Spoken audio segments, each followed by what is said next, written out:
Thank you, Sujata Garu, and thank you for the invitation. ఇందాక దేశపాండే గారు మాట్లాడుతూ ప్రజలందరూ మేనిఫెస్టోలను కోరుతున్నారు, అందరూ దాటిని చాలా కేర్ఫుల్గా ఎగ్జామిన్ చేస్తున్నారు అని చెప్పారు. 7వ తారీఖు ఎలక్షన్లు, 7వ తారీఖు వరకు మేనిఫెస్టోని రిలీజ్ చేయకుండానే యుద్ధంలో దిగిన బీజేపీ పార్టీ కూడా వాహక సంఘంలో ఉన్న ఒక ఆయన చెప్పడం కూడా జరిగింది. అంటే తెలంగాణ ఆంధ్ర దోపిడీ విషయం పక్కన పెట్టి ఒక్క నిమిషం ఈ దేశంలో ఉన్న ప్రజాస్వామ్యానికి వచ్చిన ప్రమాదం ఏంటో ఒక్కసారి ఆలోచించుకోవాలి. వ్యక్తుల చుట్టూ ఎక్కడైతే రాజకీయాలు నడుస్తాయో అక్కడ ప్రజల స్వేచ్ఛ అన్నది ఉండదు అన్నది ప్రపంచ చరిత్ర చెప్తున్నది మనకి. ఇది అందరము మేల్కోవాల్సిన సమయం. సాయిబాబా గారు చెప్పారు, గుర్తు చేశారు, పొడిచారు, నిద్ర లెగవమని హెచ్చరించారు. ఇంతకంటే పెద్ద ప్రమాదం ఇవాళ లేదు. ప్రజాస్వామ్యం కుంటుతూ పడుతూ లేస్తూ ఉన్న ప్రజాస్వామ్యం మన దేశంలో అది కూడా మాయమైపోయే ఒక పరిస్థితి దాపురించింది.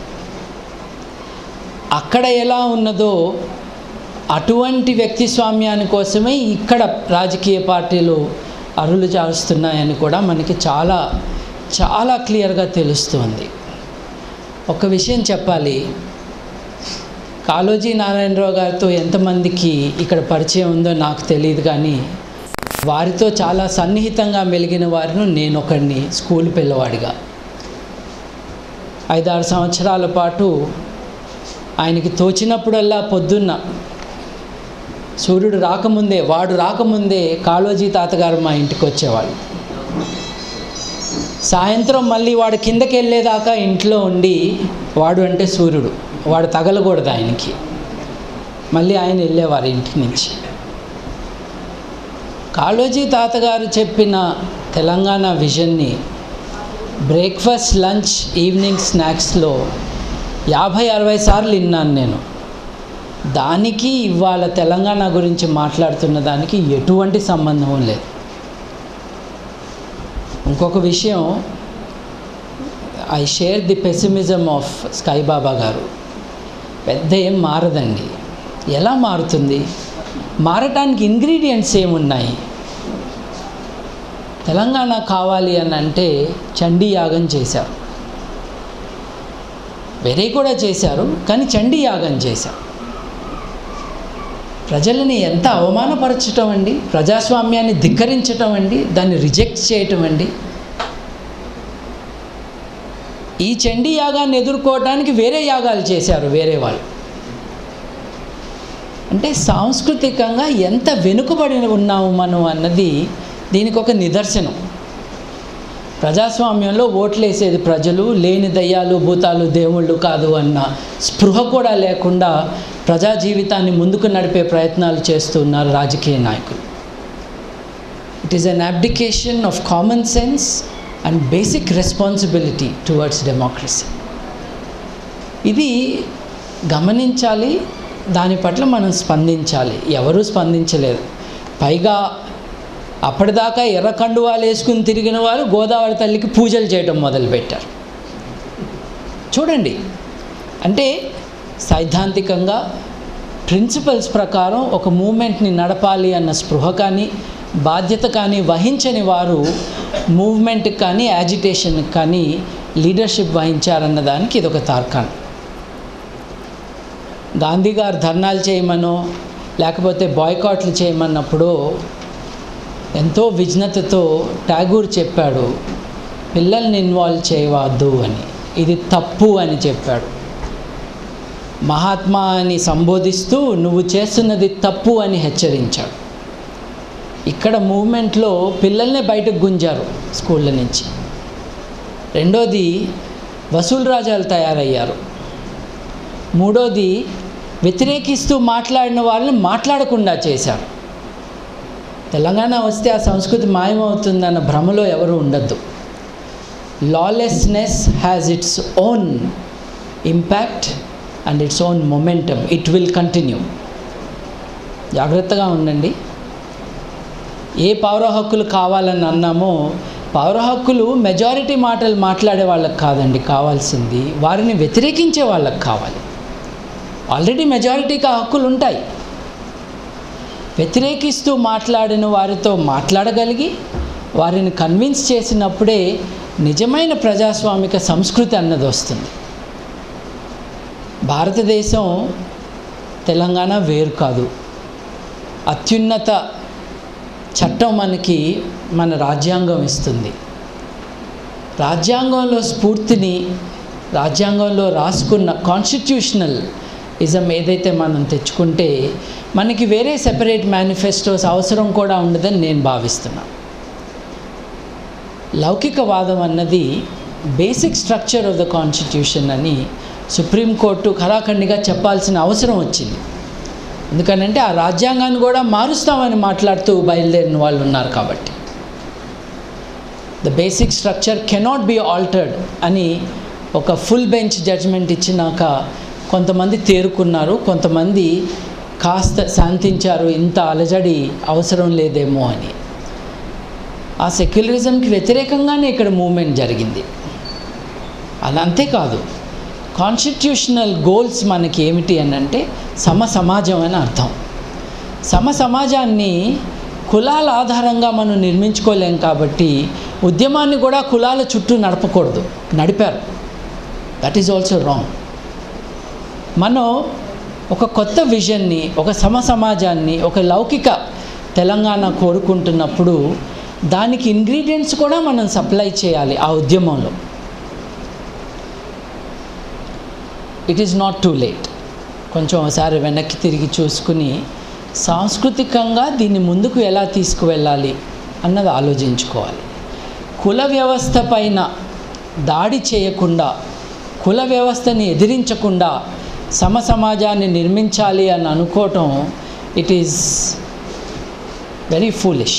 It is impossible. It cannot be done. ఆ కులాల ఆధారంగానే,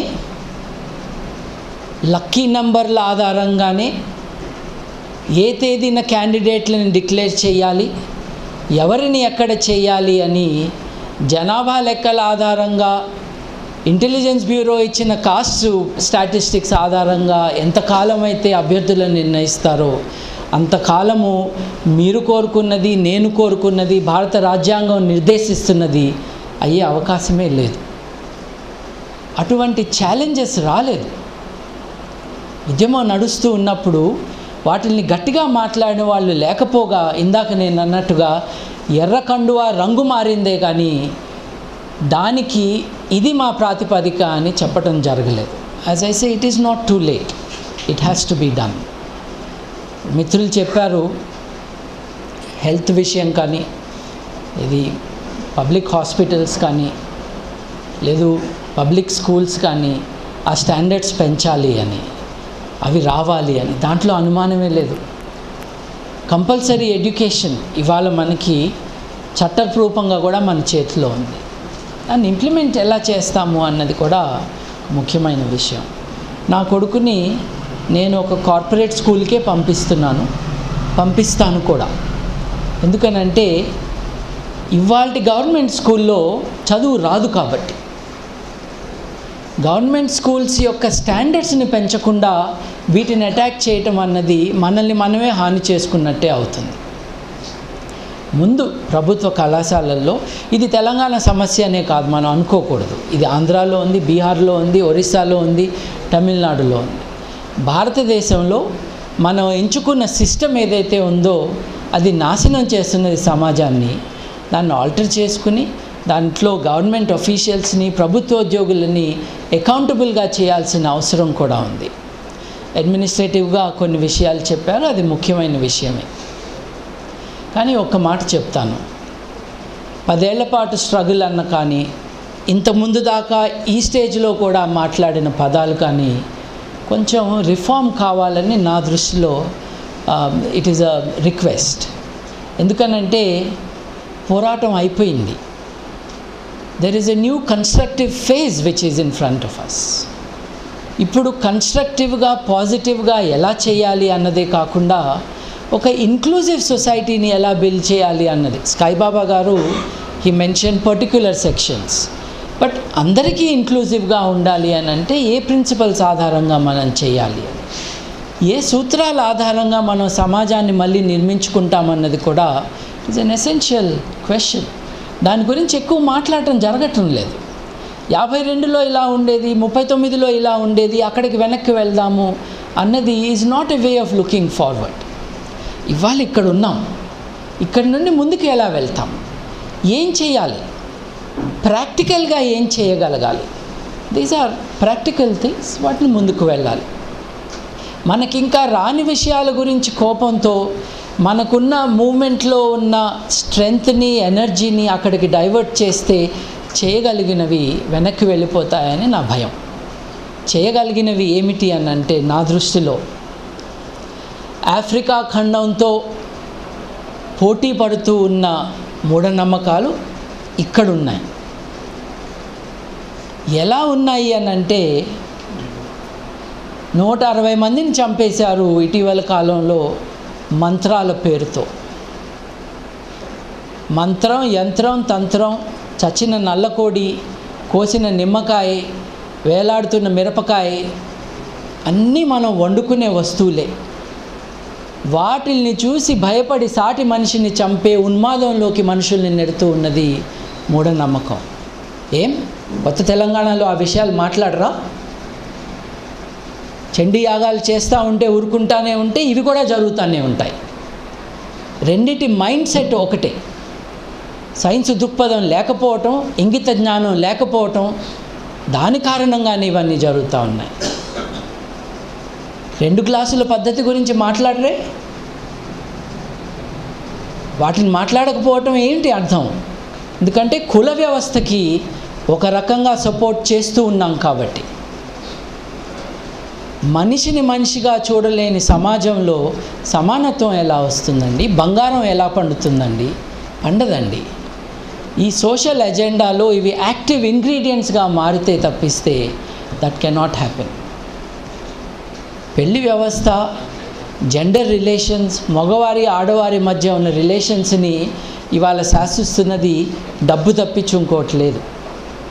ఏం వరకట్నం ఇక్కడ లేదా? దాని గురించి మాట్లాడరా? కట్నాలు తీసుకుంటే కానీ పెళ్ళిళ్ళు కావు కదా. ఆ విషయం మాట్లాడి అది మార్చాలి, దాన్ని రిఫార్మ్ చేయాలి అని ఎందుకు మాట్లాడు? ఎందుకనంటే ఉద్యమం రాజకీయ ఉద్యమంగానే అర్థం చేసుకున్నారు కానీ సాంస్కృతిక ఉద్యమంగా అర్థం చేసుకోవట్లేదు చాలామంది. ఎందుకనంటే సాంస్కృతిక విప్లవం రాకుండానే బంగారు తెలంగాణ వస్తుంది అని చాలామంది భ్రమలో ఉన్నారు. సాంస్కృతిక విప్లవం అంటే సమాజం యొక్క విలువల్ని గుర్తించటం, ఆచరించటం, పాటించటం, అలాగే కుల వ్యవస్థకి వ్యతిరేకంగా పోరాడటం, ఒక ప్రత్యామ్నాయ సంస్కృతిని తీసుకురావటం. ఇవి తీసుకొచ్చిన రోజునే కొత్త భావాలు, కొత్త రాజకీయం, కొత్త సంస్కృతికి మనం నాంది పలికే అవకాశం మనకుంటూ ఉంటుంది. అవి జరగటం లేదండి. ఒకసారి ఒక చిన్న ట్రిప్ వేయండి. ప్రతి గవర్నమెంట్ ఆఫీసులో మీకు ఒక చిన్న గుడి కనిపిస్తూ ఉంటుంది.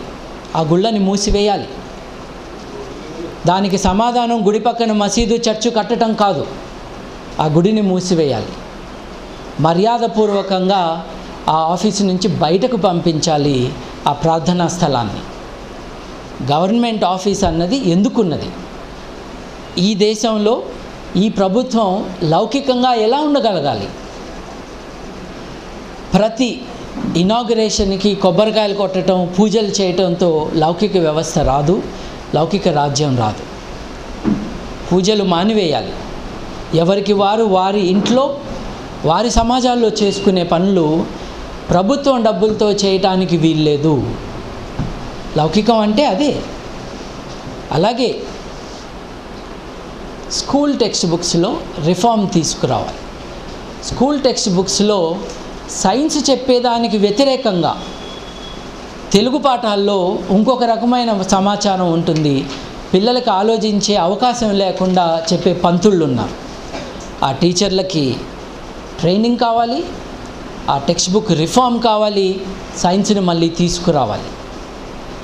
వాటి గురించి ఎవరు ఎంఫసైజ్ చేసి మాట్లాడటం లేదు. ఆధునిక సమాజాలుగా మారిన ప్రతి సమాజము కూడా సైన్స్ని, సోషల్ రిఫార్మ్ని తీసుకొచ్చినాకే మారినాయి.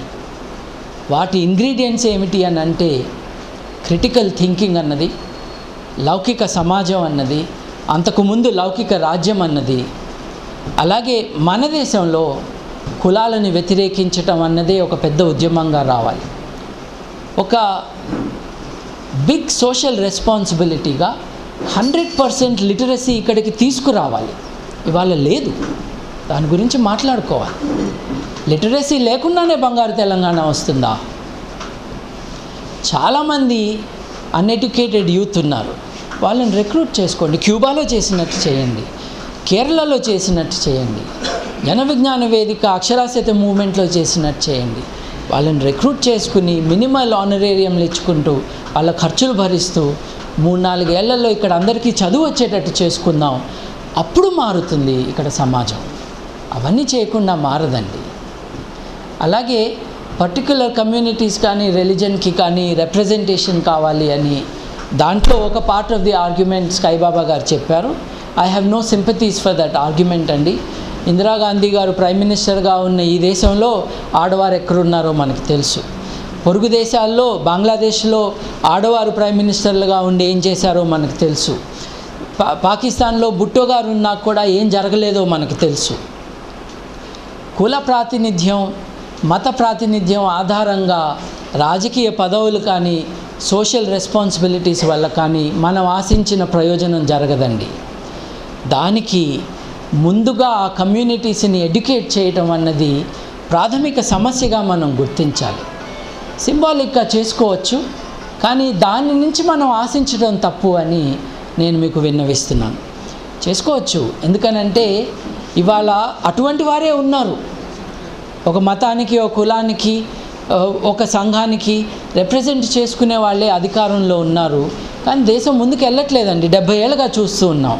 వచ్చే 10 ఏళ్లలో కూడా మారదండి. So I don't think that can happen. ఇందాక మాట్లాడుతూ సింగపూర్ లాగా చేస్తారు అన్న విషయం సుజాత గారు చెప్పటం వింటే నాకు నవ్వొచ్చింది. సింగపూర్ ఎందుకండి? అక్కడ చూయింగ్ గమ్ తిన్నా కూడా బెత్తంతో కొడతారండి. అక్కడ స్వేచ్ఛ లేదండి, అక్కడ డబ్బు చాలా ఉంది.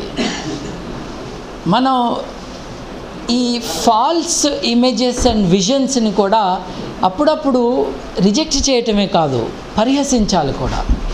ఏంటండి సింగపూర్ చేయటం భారతదేశాన్ని, లేకపోతే మలేషియాని ఆధునిక సమాజంగా మారుస్తామని హైటెక్ సిటీ, ఫుట్పాత్లు లేకుండా హైటెక్ సిటీ కట్టుకుని అట్టాగే చేస్తాము దేశాన్నంతా అంటే this is no vision at all. ఒక మోడర్న్ విజన్ ఏమిటి అన్నది ఆలోచించి we must provoke them to answer that. ఇందాక మాట్లాడుతూ ఉంటే నాకు ఒక ఆలోచన తట్టింది. ఇంతకు ముందు కూడా నేను సుజాత గారితో వేరే మీటింగ్లో ఉన్నప్పుడు చెప్పడం కూడా జరిగింది. సూర్యాపేటలో అక్కడ ఇక్కడ ఎక్కడి నుంచో ఎవరో వచ్చారు కాబట్టి వాళ్ళు ఇక్కడికి బయట వాళ్ళు అని అంటున్నారు. ఒక్క విషయం మీకు మన్నవిస్తాను, మనందరం ఆఫ్రికా నుంచి వచ్చామండి. అందరం, మీరు దొంగలు అన్నవాళ్ళు దొంగలు, బయట వాళ్ళు ఆర్యులు, ద్రవిడులు, అందరూ కూడా మనం పుట్టింది ఆఫ్రికాలో. మన ఆ అమ్మమ్మకి పేరు లూసీ అని పెట్టుకున్నాం సైంటిస్టులు చెప్తే. 2 లక్షల ఏళ్ళ క్రితం అక్కడ పుట్టాము. మనందరితో కామన్ ఐడెంటిటీ, రీజనల్ ఐడెంటిటీ ద్వారా దేశం స్ట్రెంథెన్ అవుతుంది అంటున్నారు. I have a different opinion on that. Universal ఐడెంటిటీతో మానవులుగా మన జన్మ సాకారం అవుతుందని నేను అనుకుంటున్నాను. We have to create the universal identity and in that framework we must do it. Universal identity అంటే యూనివర్సల్ రైట్స్ అన్నది కూడా మనం గుర్తుంచుకోవాలి. ఆ యూనివర్సల్ రైట్స్ ప్రాతిపదికనే మనం సెల్ఫ్ గవర్నెన్స్ అని కానీ ఆటోనమీ అని కానీ ఇవన్నీ కూడా మాట్లాడుకుంటూ ఉంటున్నాం. థింక్ సైద్ధాంతికంగా మనం ఈ మాట్లాడటం అన్నది చాలా ముఖ్యమైన విషయం. స్లేవరీ, మనం బానిసల గురించి మాట్లాడకుండా ఉంటే ఎలా అండి? ఇక్కడ ఇంత స్లేవరీ ఇంకెక్కడ ఉన్నదండి ఈ దరిదాపుల్లో. Bonded labour, child labour. Universal education, schooling తీసుకొచ్చిన రోజే దాన్ని మనం దెబ్బతీసే అవకాశం ఉంటుంది. బడ్జెట్లో 6% అలొకేషన్ కావాలి మనకి జీడిపిలో. ఇక్కడ as opposed to consuming liquor as culture, that is alcoholism, substance abuse. దాన్ని అటాక్ చేయాలి. It's a social evil in our society. దానికి ఎడ్యుకేషనల్ రిఫార్మ్ కావాలి, అడల్ట్ ఎడ్యుకేషన్ కావాలి. మనం కాస్ట్లెస్ సొసైటీ మీద దృష్టి పెట్టాలి. ఇవి would be the broad aspects for fighting for a new Telangana. I hope these will be taken into consideration. మాట్లాడుకోవాల్సింది చాలా ఉంది, కానీ మాట్లాడేవారు చాలామంది ఉన్నారు. కాబట్టి ఐ జస్ట్ మిమ్మల్ని కొంచెం గిల్లేసి వదిలేద్దామని. బికాస్ అంటే ఇది ఆలోచించలేదు మీరు అని కాదు, దీనికి వ్యతిరేకులు మీరు అని కాదు, కానీ ఇదంతా కూడా యాక్టివ్గా ఇన్సిస్ట్ చేయాలి అని, it must be part of our active agenda అని నేను భావిస్తూ ఉన్నాను. ముఖ్యంగా పొరుగు రాష్ట్రమైన మహారాష్ట్రలో, పొరుగు రాష్ట్రమైన కర్ణాటకలో మూఢనమ్మకాలకు వ్యతిరేకంగా చట్టాలు మహారాష్ట్రలో వచ్చేసింది, కర్ణాటకలో వచ్చే అవకాశం ఉంది. అక్కడ కూడా బాణామతి, చిల్లంగి ఈ పేర్లతో మనుషులను చంపివేస్తున్నారు. ఇక్కడ కూడా అటువంటి చట్టం రావాలి. ఎగ్జాంపులరీ పనిష్మెంట్స్ ఉండాలి. ఇక్కడ కట్న కానుకలకి వీటికి వ్యతిరేకంగా ఉద్యమాలు జరగాలి, పనిష్మెంట్స్ ఉండాలి. బాల్య వివాహాలు, అది చైల్డ్ రేప్, ఇక్కడ బాల్య వివాహాలు ఎన్నో జరుగుతూ ఉన్నాయి, దానికి వ్యతిరేకంగా కూడా కావాలి. ఈ సోషల్ రిఫార్మ్, సోషల్ మూవ్మెంట్ అన్నది మనం తీసుకొచ్చి సైన్స్ని మళ్ళీ పెద్దపీఠం వేసి ఇక్కడ కూర్చోబెట్టిన రోజు బంగారు తెలంగాణ రాకుండా ఎవరు ఆపలేరు. ఎందుకంటే the constituents of that golden Telangana are these elements. Thank you. మాట్లాడిన వాటితో అన్నిటితో ఏకీభవిస్తూనే ఇక్కడ ముస్లిం హక్కుల గురించి, దళితుల హక్కుల గురించి, బీసీలు, ఎస్టీలు, మహిళలు వాళ్ళ హక్కుల గురించి మాట్లాడకుండా బాలుగారు మాట్లాడినట్టుగా ఉద్యమం చేసే పరిస్థితి ప్రస్తుతం లేదు. అయినప్పుడు ఆ స్పృహ మా అందరికీ ఉన్నప్పటికీ కూడా తప్పనిసరి మేము ఆ హక్కుల కోసం పోరాడుతూ ఉన్నాం. అవి వాటిని డిమాండ్ చేయడం వల్ల, వాటిని సాధించుకోవడం వల్ల వెంటనే పరిస్థితి మారుతుందని కూడా మేము అనుకోవట్లేదు. కాబట్టి మీరేవైతే అంటున్నారో అందులో మేము కలిసి వస్తాం, ఆ పోరాటం ఉధృతం చేద్దాం. కానీ ఈ స్పెసిఫిక్ ఉద్యమాలు ఏవైతే ఉన్నాయో అవి కోరుతున్న న్యాయం ఏదైతే ఆ ఉద్యమాలు కోరుతున్నాయో ఆ న్యాయానికి కూడా మీ వంతు, మీ అందరి వంతు కూడా సహకారం కావాల్సి ఉంటుంది. Thank you. మరి బాబు చాలా సంవత్సరాలుగా ఆ అంశంలో పనిచేస్తున్నారు కాబట్టి యూనివర్సల్గా మాట్లాడడం, కాకపోతే యూనివర్సల్గా ఉన్న ఇంకొకటి కూడా ఏది సరే సంస్కృతి అన్నీ పక్కన పెట్టినా కూడా చిన్న అడ్మినిస్ట్రేటివ్ జోన్స్ చాలా డెవలప్మెంట్కి దారితీస్తాయి అనేది కూడా యూనివర్సల్గా ఇప్పుడు చూస్తున్నాం. కాబట్టి అటువైపుగా తెలంగాణ ఉద్యమం నడిచిందని కూడా ఒక అంశంగా చెప్పుకోవచ్చు. ప్రమోద్ రెడ్డి ఎవరో హాస్పిటల్లో ఉన్నారు, హాస్పిటల్లో నేను ఉండాలి అంటే లేదు మిమ్మల్ని గంటలో పంపిస్తానని పిలిచాను. ఆయన ప్రమోద్ ప్రజారాజ్యం అప్పుడు మేము పోలపల్లి, అప్పుడు ఆయన చిరంజీవిని తీసుకొని వచ్చినాడు అక్కడికి, పోలపల్లికి తీసుకొని వచ్చి కొన్ని రోజులు అక్కడ పొలాలు పోయి అన్నం లేకుండా ఉన్న వాళ్ళకి వాలంటరీగా అక్కడ ఉన్న వృద్ధులు వాళ్ళందరూ లోకల్గా ఉన్న వాళ్ళని కొంతమందిని మొబిలైజ్ చేసి మధ్యాహ్నం భోజనం అవన్నీ కూడా ఏర్పాటు చేయడం జరిగింది. Very restless person. ఆయన హార్వర్డ్లో LLM అది చేసి వచ్చి చాలా చేయాలని తపన, ఏదో చేస్తూనే ఉంటాడు కానీ పాపం బయటకు పడడు. మళ్ళీ ఈ మధ్యలో పట్టుకొచ్చిన నేనే. So on behalf of Black Voice on perspectives on manifestos I request. Thank you for reminding me about the worst judgment of my life. Mr. Chiranjeevi గారికి అప్పుడు చేయడం అది అమాయకత్వం అనుకోవాలి. I'll leave it at that. I've heard everybody speak here. There are all wonderful voices which have come out. గత 13 ఏళ్ళుగా ఎన్నో ఈ వాయిసెస్ వచ్చాయి. ఎన్నో రకాల కోరికలు, ఎన్నో రకాల భావనలు, ఎన్నో రీజన్స్ కొరకు తెలంగాణ కావాలి అని కొట్లాడారు. ఏ ఒక్క రీజను ఇల్లెజిటిమేట్ రీజన్ కాదు. especially when the reason was founded on at least some defensible principles of justice for all the people. Hence, ఈ తెలంగాణ అంటే నాకు చిన్న ఉన్నప్పుడు ఐ వాజ్ 69లో నాకు 6 ఏళ్ళు అండి. కాచిగూడలో ఉండేవాళ్ళం. పక్కనే తెలంగాణ ప్రజాసమితి ఆఫీస్ ఉండేది శ్రీధర్ రెడ్డి గారిది. మార్షల్ లా ఇంపోజ్ చేస్తే షూట్ ఎట్ సైట్ ఆర్డర్స్. ఆ కింద కూర్చొని గూట్లో నుంచి చిన్న రంధ్రంలో నుంచి ఆ ఆర్మీ వాళ్ళు ఆ గన్స్ పెట్టుకొని వస్తే చూశాను. And I can still when I close my eyes I can feel the terror.